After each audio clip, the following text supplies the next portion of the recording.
Congress party పైన Congress party 140 సంవత్సరాల చరిత్ర కలిగిన పార్టీ. కానీ మనది ఇంత పార్టీ. నమ్ముకున్న వాళ్లకు నట్టేట ముంచే గుణం మీకుంది. నమ్మిన వాళ్ళను పక్కనుండేనే మీరు పడతారు. ఇలా నిజంగా హరీష్ రావు గారికి కేటీఆర్ కు నేను సవాల్ నేను చెప్తున్నా. నా తుంగతుర్తి నియోజకవర్గంలో బిక్కెట్లే వచ్చిన ఇసుకల మీరు ఎంత మంచుకున్నారో చెప్పురి. మీకు నియతుంటే మిషన్ భగీరథ ఎంత తిన్నారో చెప్పురి. మిషన్ కాకతీయ ఎంత తిన్నారో చెప్పండి. మొత్తం 10 ఏళ్ళుగా కొక్కులు వేసినట్టు వేసిర్రు. మొత్తం లూడి చేసిర్రు. 8 లక్షల కోట్ల రూపాయలు అప్పు చేసి ఆంధ్ర వారు విడిపోయినాడు. ఆంధ్ర తెలంగాణ విడిపోయినాడు. వాళ్ళ నియతగా మేము వెళ్ళిపోతున్నాం అని 17,000 కోట్ల రూపాయలు నీ చేతిలో పెట్టిపోతే రాష్ట్ర ముఖ్యమంత్రి వారు రేవంత్ రెడ్డి గారు వచ్చి ఆ సీటు మీద కూర్చుంటే, ఖజానాలో కూర్చుంటే ఆ కుండలలో ఏమీ లేదు, బోకెలే ఉన్నది తప్ప ఏమి లేదు. 8 లక్షల కోట్ల అప్పు చేసిపోయి అవతల పడ్డారు. అయినా కూడా తెలంగాణ ప్రజానికానికి ఎన్నికల సందర్భంగా ఏ మాట ఇచ్చిండ్రో ఆ మాట ప్రకారం ఒక్కటొక్కటిగా ఇవాళ అమలు చేసుకుంటూ వస్తా ఉన్నాం. ఇవాళ ఉచిత కరెంట్ ఇస్తా ఉన్నాం. ప్రతి ఇంటికి డొమెస్టిక్ లో ప్రతి ఇంటికి ఉచిత కరెంట్ ఇస్తా ఉన్నాం. ఇవాళ ప్రతి నియోజకవర్గానికి 3,500 ఇండ్లు ఇస్తా ఉన్న ఇందిరమ్మ ఇండ్లు. ఒక్క ఇంటికి 5 లక్షలు. మీరు కట్టించింది ఏంటిది? ఏమన్నా మీకు సిగ్గు శరము ఏమైనా ఉంటే నా నియోజకవర్గంలో తుంగతుర్తి నియోజకవర్గంలో మీరు కట్టించిన ఇండ్లు కుప్పగూలిపోయి ఆగమాగమైన చూడిపోరు.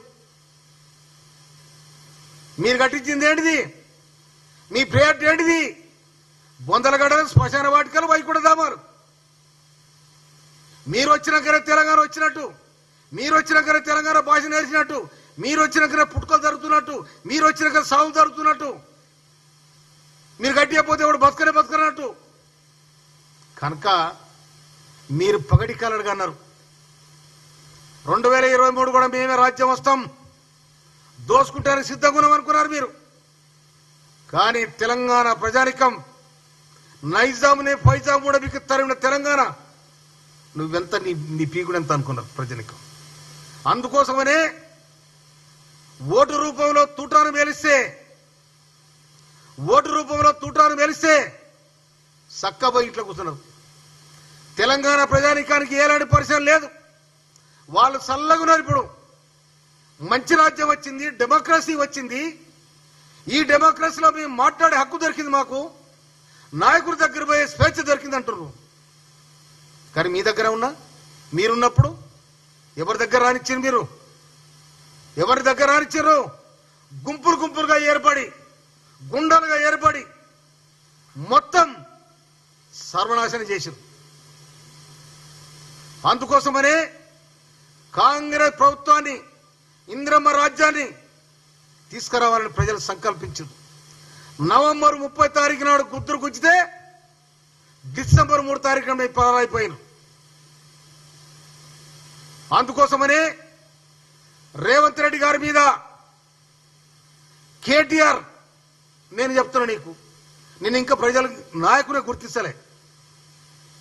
నిన్ను నాయకునే గుర్తిస్తారు ప్రజలు. ఇంకా మీ నాన్నను కేసీఆర్ గుర్తించారు. నువ్వు ఒక మాట, నీ తోడబుట్టే చెల్లెళ్ళు లిక్కర్ దందా పెట్టి పాపం ఈడ సరిపోతానని పోయి ఢిల్లీలో వ్యాపారం చేసేలే నీకు దండం పెడతానే పోతిరి. పోయి ఆ పిల్లపోయి ఎక్కడ ఆ లిక్కర్ దందరా ఇరికితే ఎక్కడ పోయింది? ఆ తిహార్ జైల్లో ఉంటే కూడా అదొక పెద్ద గ్రేట్ అనుకుంటారు వీళ్ళు. తిహార్ జైల్లో ఎవరుంటారు?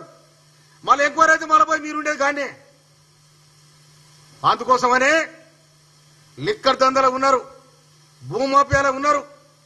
నిజంగా ఐటీ కంపెనీలలో నీకు ఎక్కడెక్కడ షేర్ ఉందో చెప్పు కేటీఆర్.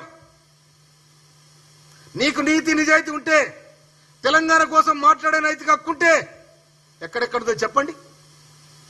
నువ్వు ఢిల్లీకో, నువ్వు హైదరాబాద్కు, అమెరికా నుండి హైదరాబాద్కు వచ్చాడు, నీ ఆస్తి ఎంత ఇవ్వాలి, నీ ఆస్తి ఎంత చెప్పు. నీ చెల్లి ఆస్తి ఎంత, నీ ఆస్తి ఎంత చెప్పు. నీ బావ ఆస్తి ఎంత, చెట్లప్పుకున్న సంతోషరావు ఆస్తి ఎంత. ఒక్కరొక్కరు ఆస్తి చేయండి, తీయండి. ఆ 8 లక్షల కోట్లు మీ దగ్గర ఉన్నాయి, ఎవరి దగ్గర లేవు. రాష్ట్ర ఖజానెంత, మీకు మిలిగిందెంత. అందుకోసం నిట్ట నిలబడిన తెలంగాణ ప్రజానికాన్ని దోచుకొని 8 లక్షల కోట్ల రూపాయల అప్పు చేసిపోతే ఆ అప్పుకు వడ్డీ కట్టుకుంటా, ప్రజలకు ఇచ్చిన మాట నిలబెట్టుకుంటా, ఇలా రాష్ట్ర సర్కార్ రేవంత్ రెడ్డి గారి ప్రభుత్వం నిటారుగా నిలబడి ప్రజాస్వామ్యం నిలబెడుతూ, రాష్ట్ర అభివృద్ధిని ముందు వరుసలో నిలబెడుతూ ఈ విధమైన సంక్షేమ విధానాన్ని కాంగ్రెస్ పార్టీ ఇందిరమ్మ రాజ్యంలో రాష్ట్ర ముఖ్యమంత్రి గౌరవనీయులు రేవంత్ రెడ్డి గారిని నడుపుతారు. వారి మంత్రివర్గం ఇవాళ నీ పార్టీ గిద్దత పార్టీ, గోల్కేంత పార్టీ. ఇది 140 సంవత్సరాల చరిత్ర కలిగిన పార్టీ. అన్నదమ్ములు, అక్క చెల్లెళ్ళు అందరూ కలిసి మెలిసి ఉండే పార్టీ. నీళ్ళలా రాయిస్తే అలలు వస్తాయి, అలలు కూడా మళ్ళీ బాయిలే ఉంటాయి, ఎక్కడ ఎగిరిపడాయి.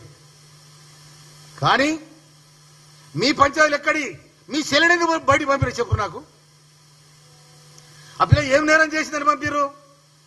ఇవాళ జాగృతి అని పేరు పెట్టుకొని నిన్నదాకా వాళ్ళు ఏ ఫోటో వేసుకుంటే ఇవాళ కేసీఆర్ ఫోటో కూడా లేకుండా ప్రచారం చేస్తుంది. ఆ జాగృతి దాని మీద కేసీఆర్ ఫోటో వేయలే. నీకు రాజకీయాల కోసం, మీ పదవుల కోసం తండ్రిని వదులుకుంటారు, చెల్లిని వదులుకుంటారు, సంసారాన్ని వదులుకుంటారు. ఇలా కవిత కూడా వాళ్ళ కొడుకును బీసీలో కానీ కవిత కూడా కొడుకుతో జడబడిచింది. తన విచిత్రం అనిపించింది, ఇది ఎక్కడి కథలు నాయన అని.